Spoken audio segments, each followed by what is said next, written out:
Hola, vas a escuchar una producción de Nauta Media. Amigos nautas, ¿qué es historia? ¿Y qué no? ¿Cuándo finaliza su área de estudio? ¿Cómo es su relación con la memoria? Hoy tenemos un episodio imposible. Vamos a hablar sobre la ley de caducidad y el referéndum de 1986. Hoy fui golpeando en todas las ventanas. Las cosas que nos hacen uruguayos en Nauta Media Historia. Noticias de lo que fuimos, somos y seremos. Conducción, Pablo Ibáñez. Locución, Rosario de la Cruz. Nauta Media Historia. 15 minutos para escucharnos. Es otra producción de nautamedia.com. Todas las ventanas se abrieron.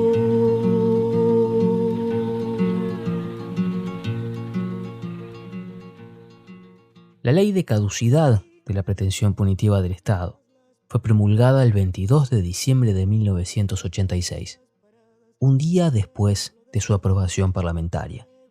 Una noche cargada de violencia. Un chofer me habló de barcos, otro de golondrinas. Por ejemplo, en la sesión, el diputado colorado Edison Rijo lanzó un vaso de vidrio a María Almeida, conocida por todos como la Tota Quinteros, que estaba en la barra de la Cámara de Diputados. Afuera del Palacio Legislativo se registraron disturbios entre los gremios estudiantiles y la policía.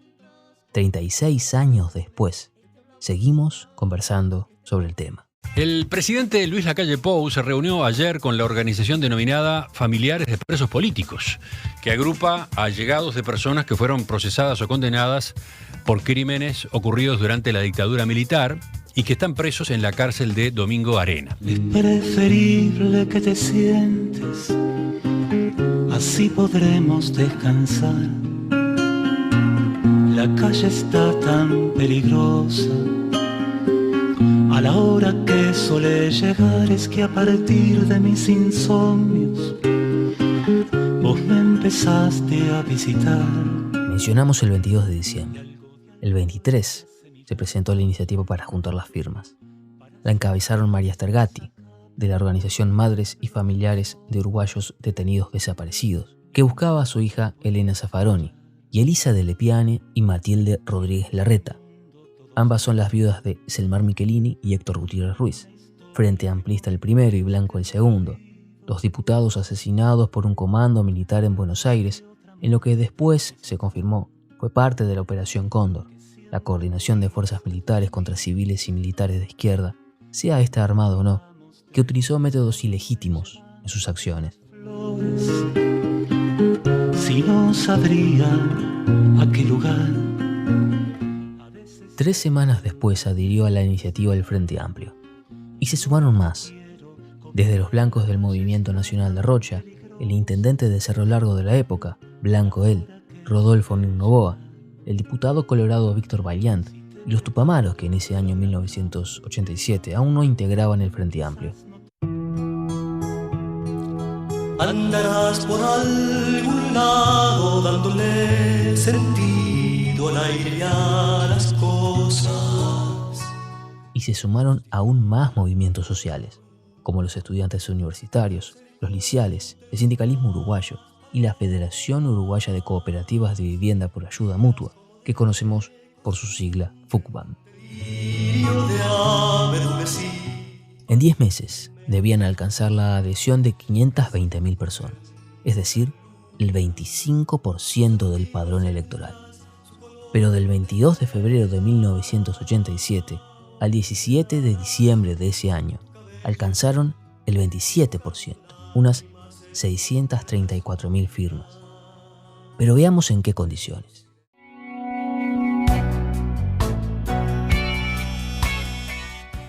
Arte, ciencias, novedades, ideas, videojuegos, entrevistas, deportes, entretenimiento, noticias, política, biografías, empresariales, países, sociales, agenda, solidaridad. Esto y mucho más en nautamedia.com. Referencia, gastronomía, camino.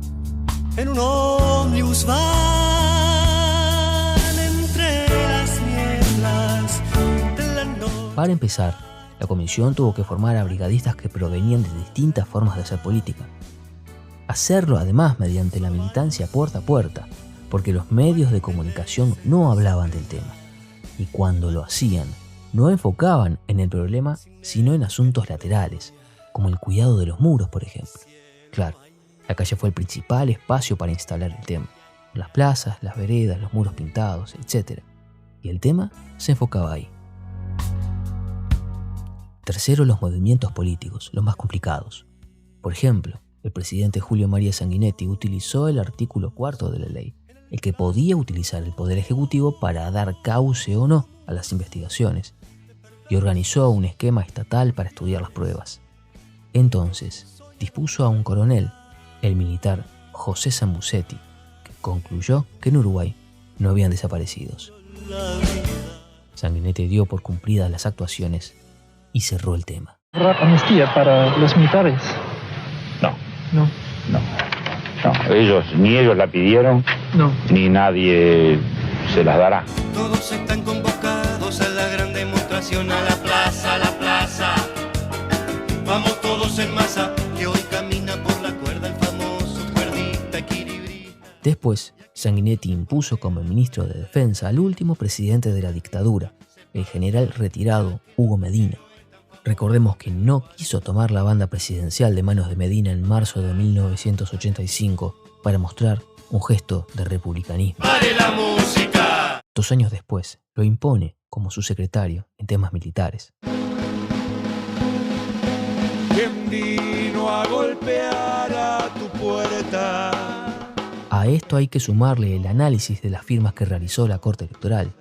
Demoró todo 1988 y pidió la ratificación de la firma de 19.000 compatriotas, que debieron volver a firmar en cuestión de 3 días. Cáscara. Incluso dudaron de las firmas de Carlos Julio Pereira y Líber Sedeñi. Pero se llegó a la cifra y se la superó. Después vino lo peor. El festejo espontáneo frente a la Universidad de la República terminó empañado por 13 heridos de bala, fruto de la represión policial. Y faltaba la campaña. Paisito tan querido, paisito diminuto, paisito. Según la investigación que publicó la Organización de Madres y Familiares, en marzo de 1989 se destinaron 3 horas y 5 minutos en publicidad a favor del voto amarillo. Pero para el voto verde, 48 minutos. En abril, el mes de la consulta, fue peor. 5 horas para el voto amarillo y 1 hora 40 minutos para el voto verde.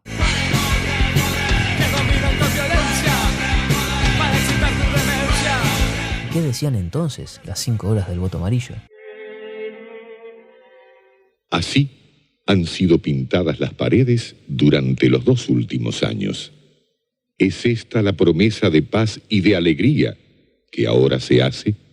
Por el sol de la bandera, iluminemos nuestra conciencia y afirmemos el progreso de la patria en la paz. Nosotros le pedimos que vote amarillo, porque creemos que con eso se cerró una etapa, que con esa actitud del Poder Legislativo clausuramos definitivamente una etapa y le abrimos el paso al futuro. Por ello nosotros votamos amarillo, por ello le pedimos que reflexione. Saquemos esta primera piedra del camino. Con la hoja amarilla sacamos esta primera piedra del camino y nos tendremos que poner a trabajar entre todos. Si tenemos paz, el país podrá discutir sus reales problemas del presente y del futuro. La paz ya la hemos hecho. Sabemos que si no tenemos la paz, tendremos la confrontación en las almas, la violencia espiritual. Ya ha llegado el momento de decir basta al pasado, basta a los enfrentamientos. El 16 de abril, la paz y el futuro están en nuestras manos.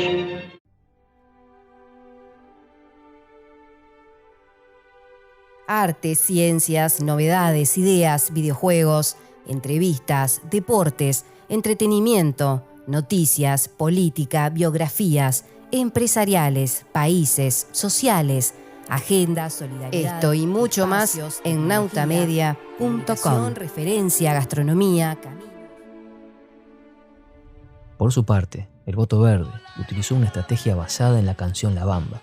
Baile, collage, jóvenes, comediantes y figuras públicas, etc. Todo lo que desenfoque en la cuestión del pasado reciente y reenfoque hacia el problema de las bases y los valores de una república. Entonces, señor ministro de Defensa, si gana el Voto Verde, ¿los militares acatarán las decisiones posteriores? Hugo Medina respondió: veremos.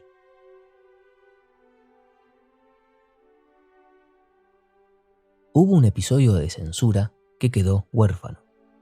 Es que el ex director de Canal 5, José Luis Guntín, acusó al presidente Sanguinetti de aceptar la propuesta de censura de los dueños de los canales privados y no emitieron, a días de la consulta popular, ni un spot que contenía imágenes explícitas sobre la muerte de Pascasio Báez, peón asesinado el 21 de diciembre de 1971 por el movimiento Tupamaros, y otro con las palabras de Sara Méndez, madre de Simón Riquelme.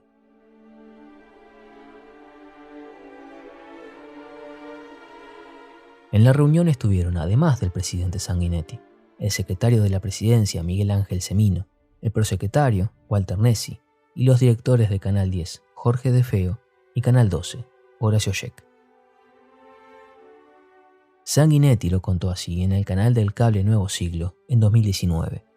Les pido que presten atención a toda la respuesta de Sanguinetti.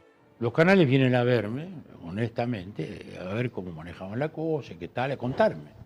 Y ahí me dicen que habían recibido ese aviso de Sara Méndez, que era muy duro. Sara Méndez venía en una campaña muy fuerte, muy equivocada además, porque venía, yo diría, torturando, se puede decir, a un muchacho que después resultó que no era su hijo, ¿no? Porque durante 10 años lo persiguió. Hay un reportaje en búsqueda muy duro, muy dolido de ese muchacho, ¿no? Y era aparentemente un aviso muy duro, yo no lo vi. Y me dicen, y también hay otro, en la línea contraria, con los crímenes tupamaros, los cadáveres, una cosa espantosa, el país se va a incendiar, hemos resuelto no hacerlo. Le digo, bueno, me parece muy bien, es la decisión de ustedes.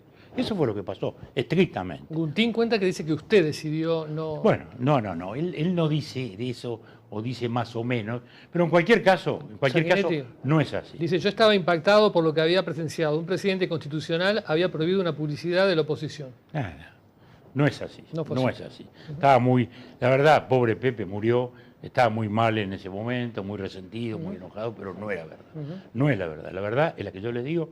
Y están vivos, no muchos. Jorge De Feo es uno de los que estaba, el ingeniero Scheck ya no murió, pero ahí tiene un testigo, Jorge De Feo. Le preguntaremos. Podemos pasar a la campaña. Tiene un testigo que le va a decir que fueron los canales los que resolvieron eso y que, entre otras cosas que vinieron a hablarme, me comunicaron eso.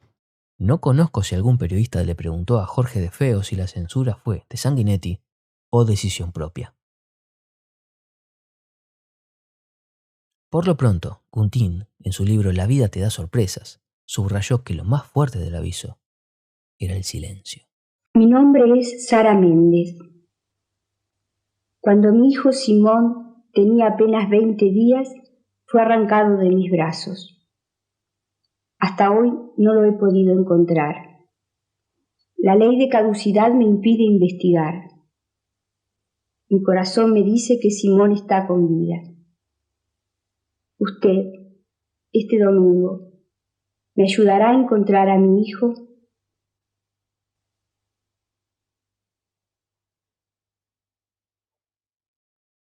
La jornada llegó. El 16 de abril de 1989, el 41% de los votantes eligió la derogación de la ley. No alcanzó.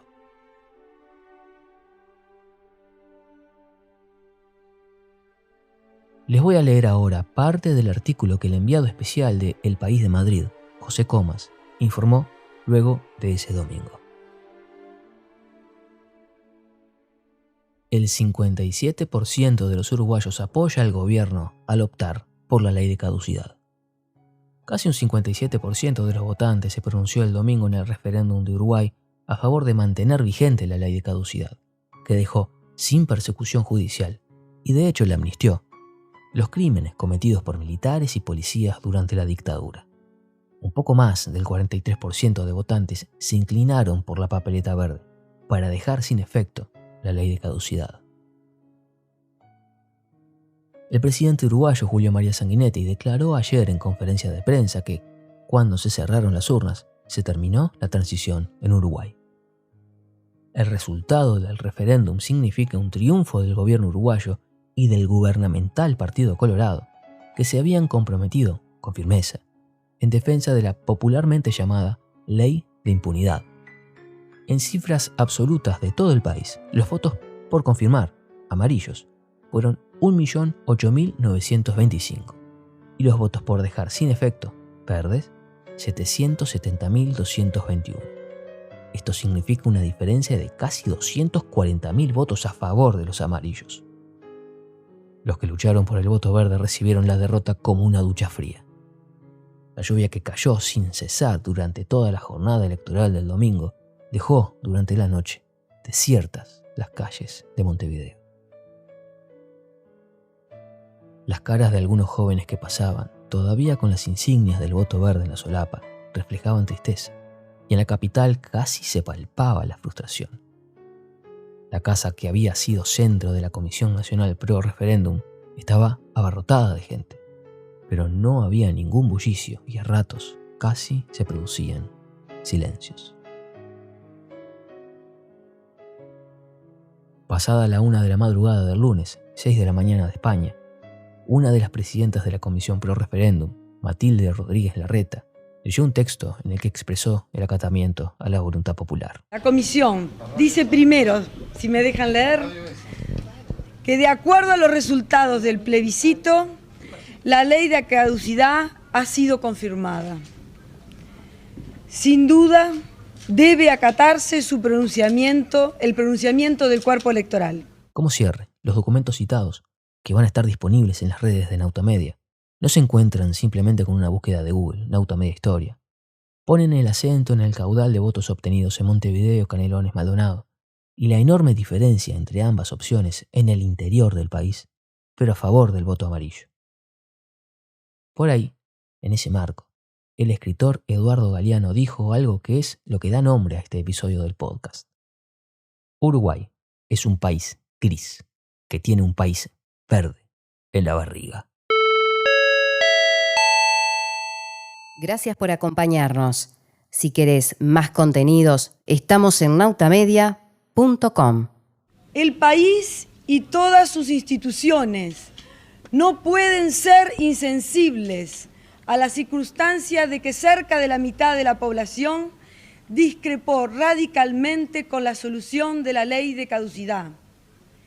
Si bien su contenido debe ser acatado, también debe aceptarse como compromiso de alcance nacional que jamás y bajo ninguna circunstancia podrá repetirse en la República la violación de los derechos humanos cuyo enjuiciamiento no habrá de realizarse.